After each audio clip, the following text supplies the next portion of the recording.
Hola, hola, ¿cómo están? Bienvenidos a esta locura, la locura de la predicación. Me da muchísimo gusto volverlos a saludar. Y pues continuamos con nuestra lectura de Primera de Pedro capítulo 1. Hemos ido ahí sistemático, verso a verso. Y pues ya venimos aquí en el verso 8. Si es la primera vez que estás aquí, pues igual ponle pausa y aprovecha y dale like. Aprovecha, suscríbete. Y vete si quieres al verso 1. Y puedes ir viendo esto que estamos haciendo sistemático, esta lectura sistemática, y profundizamos un poco en cada verso. Y pues estamos ya en el versículo 8. Venimos de un contexto del verso 6, verso 7, donde el apóstol Pedro está hablando de las pruebas. Sí, que si es necesario vamos a enfrentar diversas pruebas, y estas pruebas básicamente lo que van a hacer es que van a evidenciar si nuestra fe es verdadera.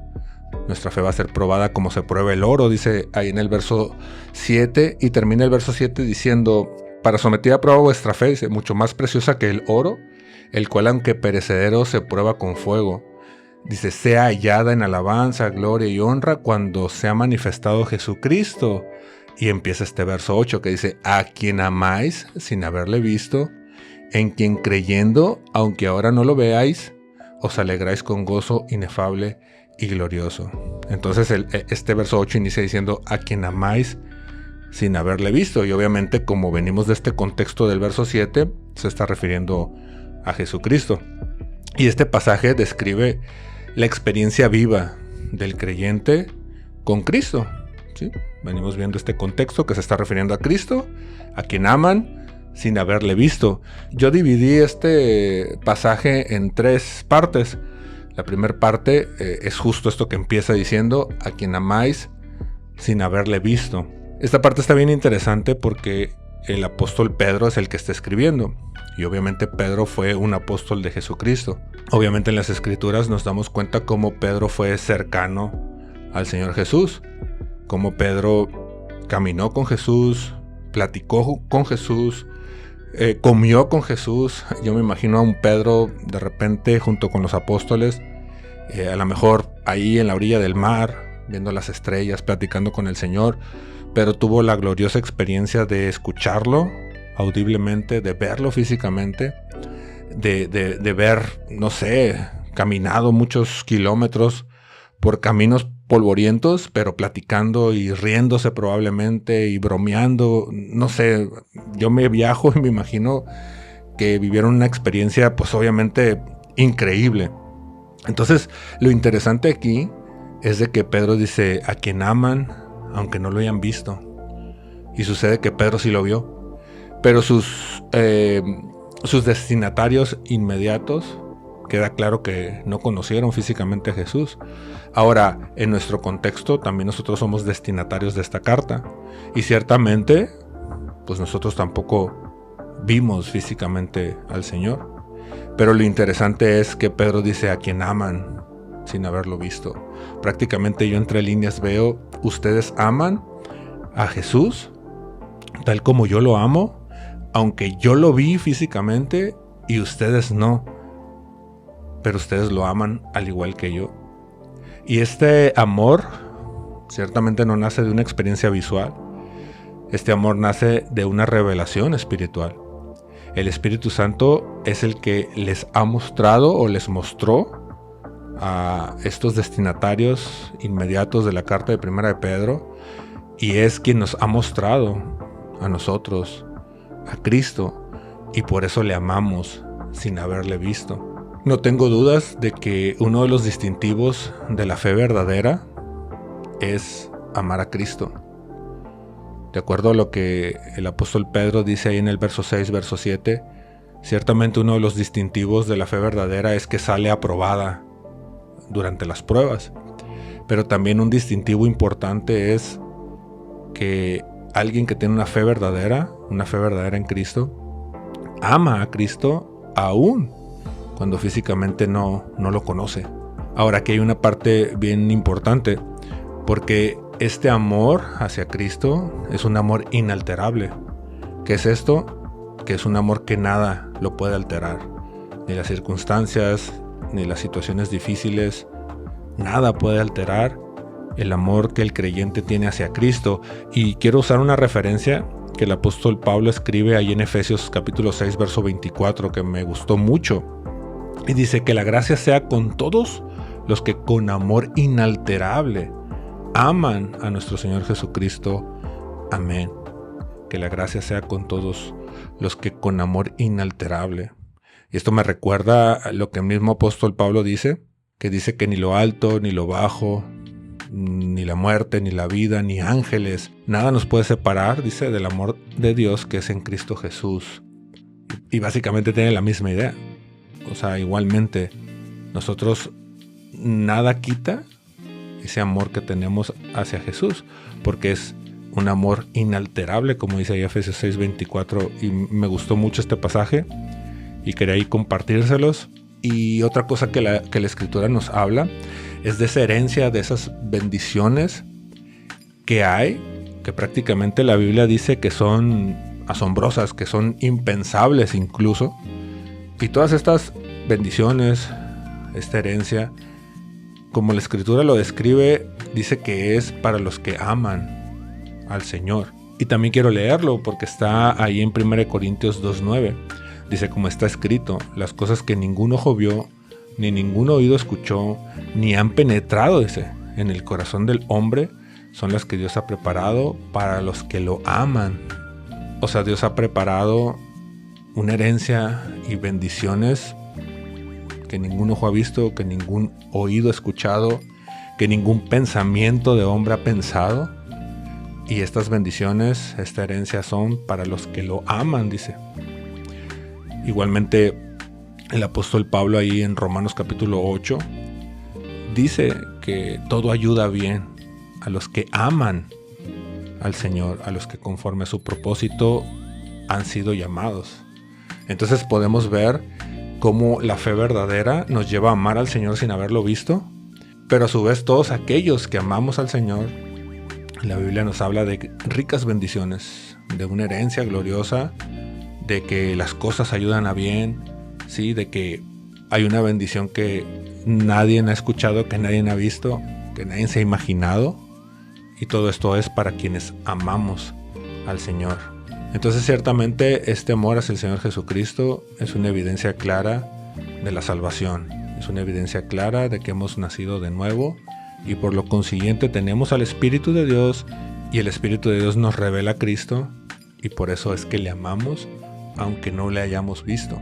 Quiero ir ahí a la siguiente parte de este versículo, y dice, en quien creyendo, aunque ahora no lo veáis, dice. Entonces básicamente está usando la misma idea.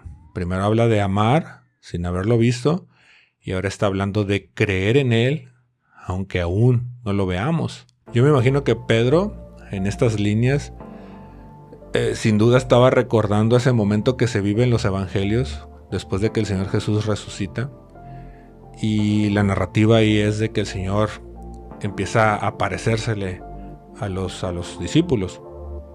Y de repente, las primeras veces que se aparece el Señor Jesús entre ellos, dice que no estaban todos los discípulos, se les empezó a aparecer algunos. Posteriormente dice que le cuentan a Tomás y le dice, oye, el Señor está vivo, resucitó.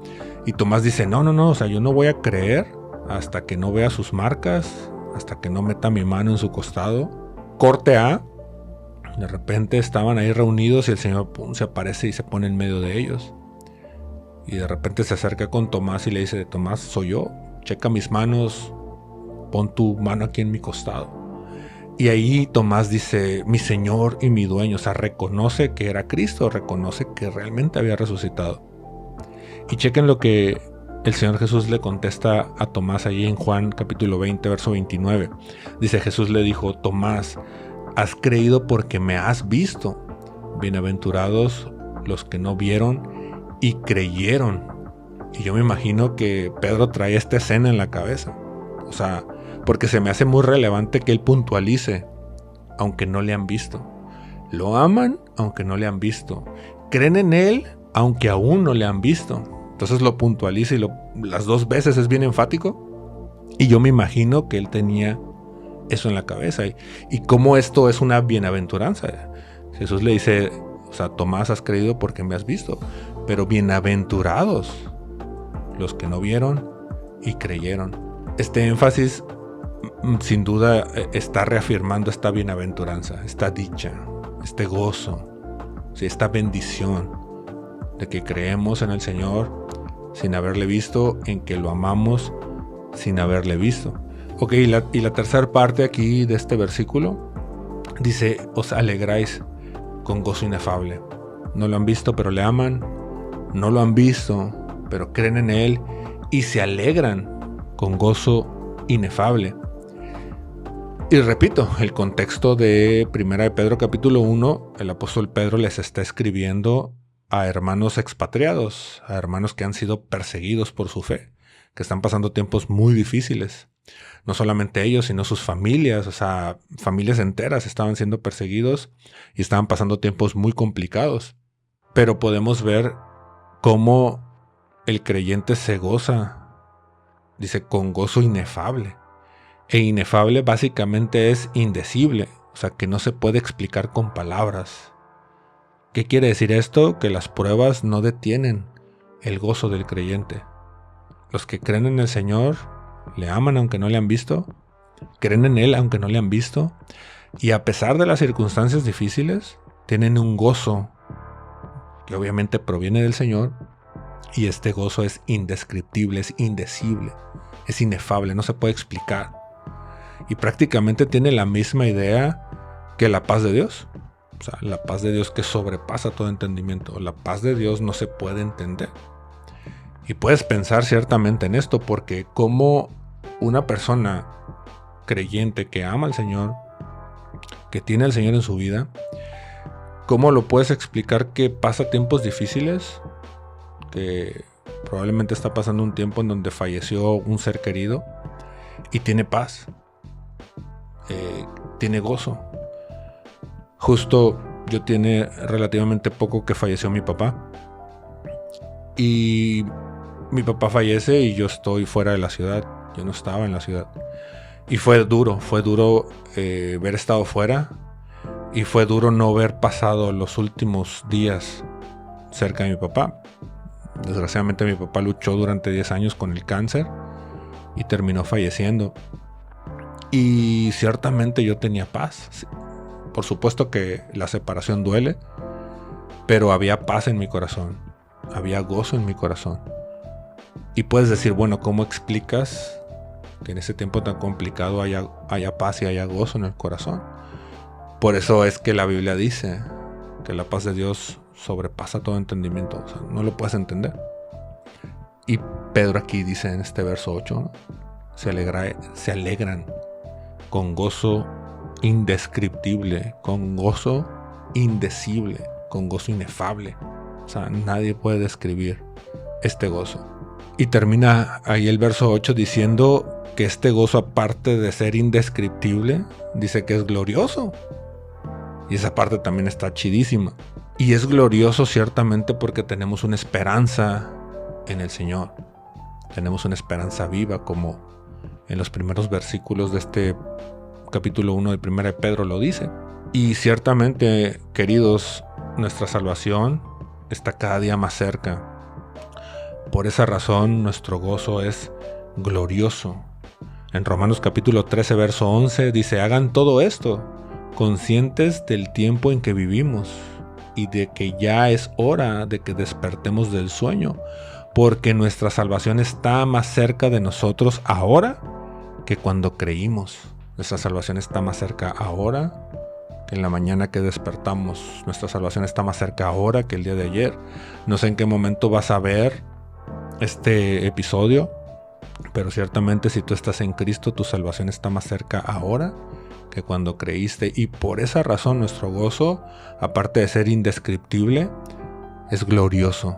Nuestro gozo es glorioso porque tenemos esa esperanza gloriosa de ese encuentro con el Señor. Y como el mismo Señor Jesús lo dice ahí en Juan capítulo 14, verso 2, verso 3, en la casa de mi Padre hay muchos aposentos. Si así no fuera, ya les hubiera dicho. Así que voy a preparar lugar para ustedes. Y si me voy y les preparo lugar, vendré otra vez y los llevaré conmigo, para que donde yo esté, también ustedes estén. ¿Qué es esto? Que el Señor fue a preparar un lugar para nosotros, porque donde Él está, Él quiere que estemos con Él. Y todo esto, sin duda, es glorioso. Es un gozo que, aparte de ser indescriptible, es glorioso. Como tercer punto, este gozo es glorioso porque es una obra del Espíritu Santo en la vida del creyente. Ahí en Gálatas 5:22 el apóstol Pablo dice que el fruto del Espíritu es amor, gozo, paz, paciencia, benignidad, bondad, fe, mansedumbre, templanza.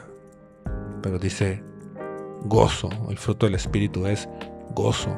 Y todo esto produce el gozo de Cristo en la vida del creyente. Por eso podemos tener un gozo pleno, un gozo total, un gozo glorioso. Este gozo no es emocional ni circunstancial, ciertamente. Es el gozo que proviene de saber que Cristo vive, que Cristo salva y que Cristo vuelve pronto. Y sin duda todo esto es glorioso.